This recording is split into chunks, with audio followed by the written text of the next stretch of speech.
Our guys need to understand just how lucky they are that they get to wear a uniform that so many of you wore before them.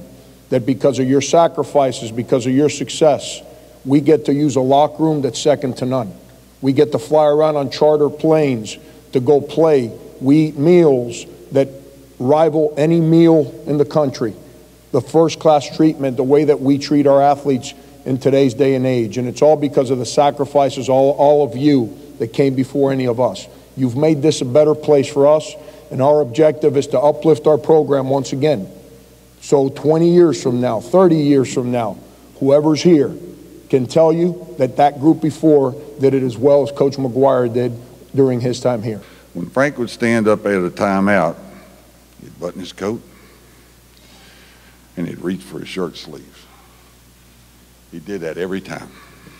He was an impeccable dresser, but he was getting ready to let somebody hold it. He wanted to make sure that he had those sleeves in the right place. And the other thing that he always did was if there was a timeout and we just had a terrible call. In an old field house, I played in an old field house, 3,200 people was all it would hold. I came to school here in '63, it held 28. They put down new plywood on the floor and it held 32. And Frank filled it every night. But the other thing he would do is he'd walk over to the podium, he'd button his tie, and he'd grab a tie and start tightening it. And about that time he goes, you know, you may be the worst ref I've ever seen in my life. He said, come on, Lou, get with the program. Next 3 calls with South Carolina's way. He left a legacy with his players to succeed. And we all owe him a big thanks for that. Just the way that he treated people is the thing that I carry with me throughout my life. You know, respect all people. It doesn't matter the color. It doesn't matter the ethnicity. It doesn't matter short, whatever.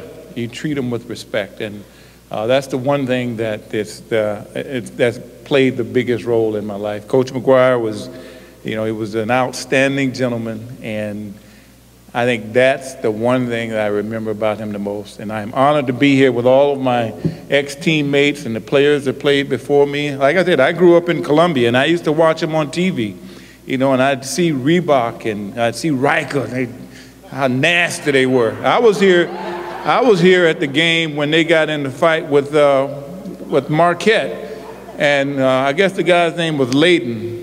That you guys, Lackey, you guys hit him or something.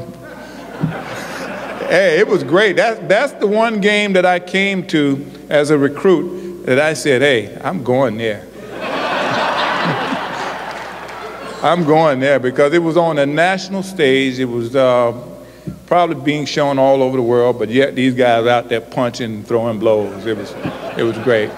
For years to come, the road to the SEC championship, the road to the national championship here in South Carolina will no longer come down just Assembly and Greene. On behalf of the people of the city of Columbia, it is our pleasure to recognize and honor Frank Joseph McGuire for his outstanding contributions to the University of South Carolina and the state of South Carolina, to the public and his players, and applaud the connecting of the past represented by the Carolina Coliseum to the future embodied in the Colonial Life Arena with the honorary renaming of 800, 900, and 1,000 blocks of Greene Street between Assembly Street and Gadsden Street as Frank McGuire Way.